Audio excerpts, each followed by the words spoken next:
Hej, det er Rasmus her.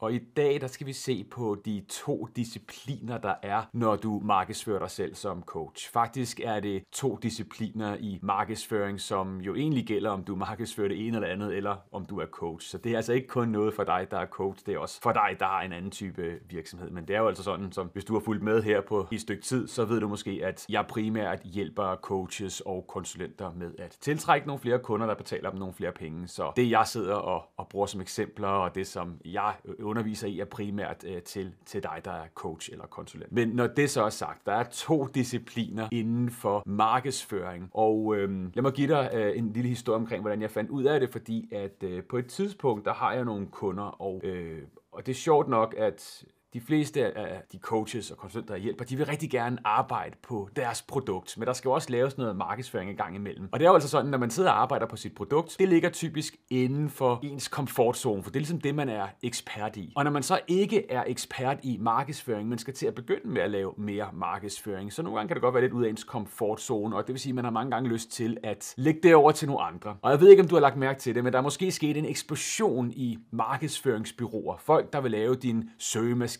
optimering, folk der vil sætte dine Facebook-reklamer op, folk der vil for den sags skyld lave en bedre hjemmeside til dig, og alle de her ting her. Så der er rigtig mange bureauer derude, der er rigtig mange, der gerne vil hjælpe dig med din markedsføring. Og det der så skete, det var, at nogle gange, når jeg hjalp mine kunder, så på et tidspunkt siger de, prøv at jeg har penge nok, nu vil jeg egentlig bare gerne betale nogle andre for at køre min markedsføring for mig, fordi det gør jeg ikke. Jeg går mere ind og optimerer forretningen og lægger strategierne, og så hjælper dem selv med at implementere. Men nogle gange vil de gerne, kan man sige, uddelegere den her chance omkring. For eksempel at sætte nogle Facebook-reklamer op. Og det var noget, som jeg hjalp mine kunder meget med. Det var at lave den rigtige strategi i forhold til at bruge Facebook-reklamer på det tidspunkt. I dag gør vi det stadigvæk, men det skal vi ikke hoppe så meget ned i. Men det her med at sætte Facebook-reklamer op og køre Facebook-reklamer og tiltrække kunder med Facebook-reklamer. Og det der skete, det var, at på et tidspunkt så henviste jeg til et par stykker, jeg vidste, der gjorde den slags, hvis folk ville have sat deres reklamer op. Men det der ofte skete, det var, at de her mennesker, som jeg sendte folk over til, det var, at de sagde, jamen, du skal ikke gøre det, som Rasmus siger, du skal gøre. Så bliver jeg sgu lidt sur.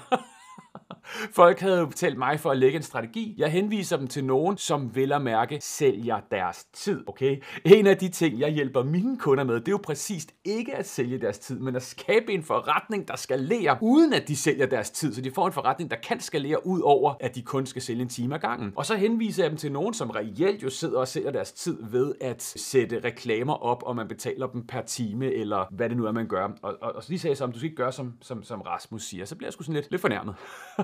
Fordi, ja, det er en anden historie. Men det jeg så, det var jo, at du skal gøre noget andet, og det var jeg selvfølgelig ikke enig i. Men det jeg også så, det var, at de meget sjældent skabte nogle gode resultater for mine kunder. Og nu skal jeg jo ikke skære alle bureauer over en kam, men jeg har selv brugt 100.000 af kroner hos bureauer. Vitterligt, jeg har betalt rigtig mange penge til bureauer, og også enkeltpersoner for at sidde og for eksempel at sætte mine reklamer op. Og det har jeg gjort igennem de sidste mange år. Og det, der skete jo lige nu, det er, at jeg faktisk har taget den del tilbage til mig selv. Og det er en af de ting, jeg gerne vil lære dig om i den her video, fordi der er nemlig 2 principper, og jeg fortæller dig, hvordan jeg selv fandt ud af det. Fordi der er mange, der siger, at de godt kan køre din markedsføring. Og det er der helt givet også. Der er rigtig mange, der gerne vil hjælpe dig med det. Men udfordringen er, at der er 2 discipliner inden for markedsføring.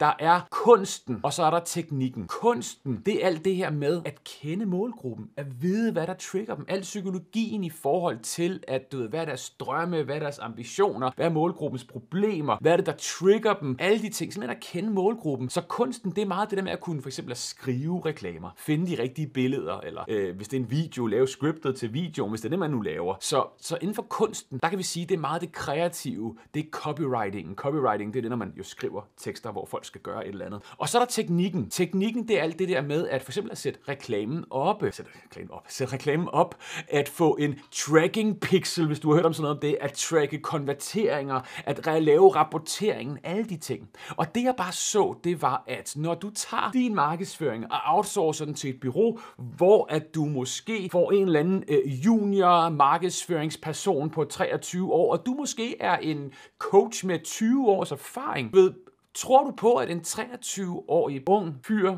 gut, kvinde, whatever, kender din målgruppe bedre end dig? Det, som du har gjort i 20 år. Og det, jeg bare kunne konkludere, det var nej. Altså, det, jeg kunne konkludere, det var, at jo, de kan godt skrive nogle tekster. Jeg ved godt, jeg sidder jo ikke op og siger alle, men det er tæt på. For jeg har set det her.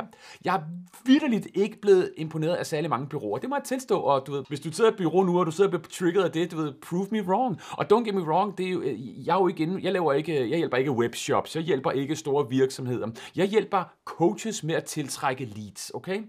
Og der er altid nogen, der har nogle resultater eller noget andet, men det er yderst sjældent, at de rent faktisk deler de tal, de får, og ja, det er sådan en anden historie. Så det, jeg vil frem til, det er, at der er de her to discipliner, og det gav første gang mening, da jeg hørte en fyr som Russell Brunson snakke omkring det her, hvor jeg sagde, det er det.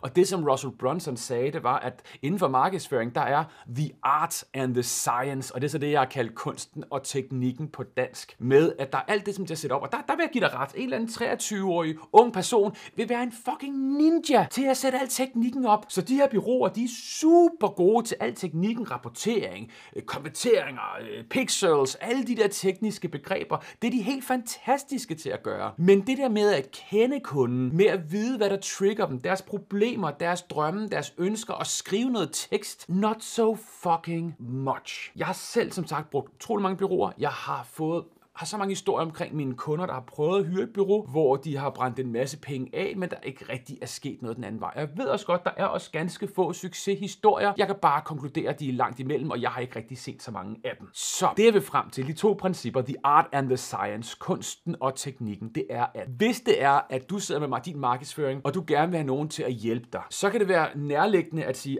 du ved, jeg betaler bare nogen for at tage sig af det hele, og så behøver jeg ikke at tage mig noget som helst overhovedet. Jeg kan bare, du ved, slippe det, så kommer kunderne bare automatisk til mig. Det er en dejlig fortælling, vi kan sidde og varme os med, og jeg vil ønske, det var sådan. Jeg har bare ikke set det rigtig ske, så jeg synes, du skal tage mere ansvar for din markedsføring. Og så vil jeg sige, prøv, at du holder den disciplin, der hedder kunsten, the art. Det der med at skrive dine egne reklamer, det vil jeg faktisk synes, at du skulle gøre. Fordi jeg tror, at en eller anden 23-årig, det er fordi, jeg har et eller andet, nu lyder som jeg har en instinkt had til 23 unge mennesker overhovedet ikke. De er super dygtige, de er kommet en helt anden generation op, men det der med at tro, at de kan skrive til alle, inden for alle brancher, det tror jeg simpelthen ikke på. Det at være copywriter, jeg ved godt, Rasmus, vi har også fået noget, der hedder AI og kunstig intelligens. Ja, ikke også? Held og lykke med det, som man siger, ikke også? Jeg tror på et eller andet tidspunkt får vi bedre AI, men lige nu som det er, så er kun det, du putter ind i den, eller det du får ud af det, kun så godt døbt, som det, du putter ind i det. Så det vil jeg slet ikke komme ind på nu. Jeg tror ikke klart, at for dig, som ikke har erfaring med copywriting, der vil det måske hjælpe dig på den korte bane, men jeg tror også, vi ender med, i hvert fald lige nu, som det ser ud,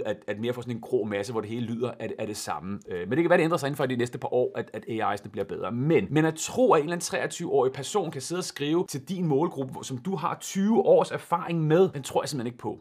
Og tidligere, og som sagt, det har ændret sig lidt med AI, men jeg tror stadigvæk, det er sådan for de bedste. De bedste copywritere i verden, det er jo dem, som tjener allerflest penge inden for markedsføring. Dem, som kan skrive en tekst og få folk til at klikke på noget, gøre noget, købe noget, jamen det er klart, de kan stort set skrive deres egen checks. Så copywriting har indtil videre i hvert fald været det højst betalte skillset inden for markedsføring. Det er ikke at lave en funnel, eller lave noget grafik, eller du ved, det er sgu at kunne skrive sælgende tekster, ting, der konverterer. Så tro, at du kan outsource det til en eller anden ung gut, når du har 20 års erfaring inden for dit felt. Det er naivt bedst. Så selv for vores kunder, vi er begyndt at sætte reklamer op for mange af vores kunder, men vi vil gerne have de til ansvar for deres egne tekster, og vi hjælper dem selvfølgelig og støtter dem og giver dem feedback og alle de her ting her. Men i første omgang vil vi gerne have, at fordi de kender målgruppen, de kender deres målgruppe bedre, end vi gør. Vi har selvfølgelig set mange forskellige målgrupper, mange forskellige kundetyper, så vi har en idé omkring det, men vi vil gerne have, at vores kunder tager ansvar for det andet. Så det lyder tillokkende, det der med, at nogen ringer op til os og siger, hey, vi kan tage al din markedsføring,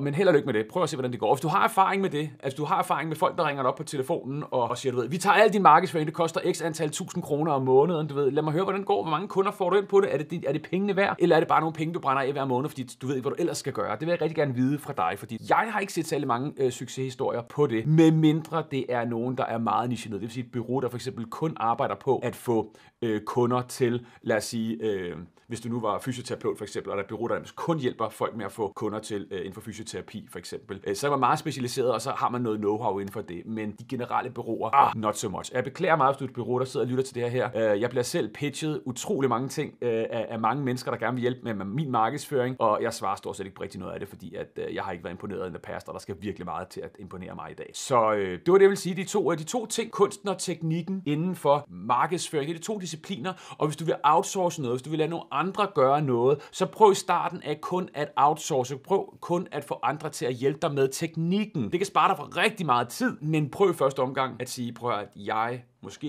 jeg tager ansvar for kunsten, fordi jeg kender min målgruppe bedst. Og det er det, jeg lige vil snakke lidt omkring i dag, fordi jeg føler, at der er rigtig mange, der brænder alt for mange penge af på markedsføring, som egentlig ikke rigtig giver dem noget. Og det største issue der, som jeg ser det, det er, at dem, der sidder og laver markedsføringen, ikke har en forståelse af, hvad det er, du sælger, dit produkt, har ikke en forståelse af målgruppen, har ikke en forståelse af, hvad de går igennem. Og så kan man godt have nogle generelle greb omkring copywriting, men hvis du ikke har en forståelse af målgruppen, så er det lidt ligegyldigt. Så det var det, jeg vil dele med dig i dag, og jeg kan godt være pisser nogen af med den her video. Men så må det være. Og hvis du er et bureau, som siger, hey Rasmus, det passer ikke, vi er super dygtige, du ved, blow my socks off, jeg vil rigtig gerne imponeres, fordi jeg har rigtig mange penge at bruge på det her, fordi lige nu sidder jeg selv og bruger min egen tid på det, og det burde jeg ikke gøre, men jeg har hyret rigtig mange. Hvis du kommer og siger, at det koster 20.000 kroner, så laver vi noget til dig. Nej, det kommer ikke til at ske, fordi at jeg kommer ikke til at teste dig, om du kan levere for 20.000 kroner, mindre du har nogle resultater, der er fuldstændig, er inden for mit felt og sådan ting, og det tror jeg ikke, du har, fordi så mange er der ikke, at der gør præcis det, som jeg gør. Så det var bare det, jeg vil sige. Ja, det er måske også et kald til, at fordi jeg kan godt bruge nogen, der hjælper mig med min markedsføring, eller ikke hjælper mig, jeg kan godt lave min markedsføring, men nogen, der rent faktisk, kan man sige, hjælper med at sætte tingene op og sådan ting, så jeg kan spare noget tid, fordi jeg vil gerne betale for det. Så det er måske også et kald til, at det kan være, der er nogen, der er gode derude. Og hvis jeg nu her i morgen, efter den her video går live, der ligger 20 unge fyre på 23, i min indbakke, for det gør der ofte, ikke på samme tid, men så tror jeg ikke, jeg svarer særlig mange af jer, medmindre I har en virkelig god pitch, og I har nogle virkelig solide resultater, fordi at jeg bruger mange penge på reklamer, og jeg har ikke tid til at spilde tiden på nogen, som siger, de kan noget, men som ikke kan det. Så det var bare det, jeg vil sige. Så ja, jeg ved ikke, hvad jeg vil med denne video. Jeg har et call til, at jeg måske mangler nogen, der kunne hjælpe mig, fordi jeg er blevet skuffet af utrolig mange bureauer, og samtidig også advare dig, som måske overvejer lige nu at bruge 5, 10, 20.000 om måneden på et eller andet markedsføringsbureau, som siger, de kan tiltrække kunder til dig. Prøv at bare outsource teknikken. Det er også billigere, så er det måske kun 5.000 om måneden, 3.000 om måneden, og du så selv tager et ansvar for det kreative. Det var det, jeg ville med den her video. Så ja, det var det, jeg vil sige i dag. Så hvis du ikke allerede følger med her, så følg, like, hvad man nu ellers gør her på kanalen her. Og så håber jeg at se dig i en anden video til andre ubekvemme sandheder. Det var ligesom det, vi havde i dag. Ha' det godt. Hej!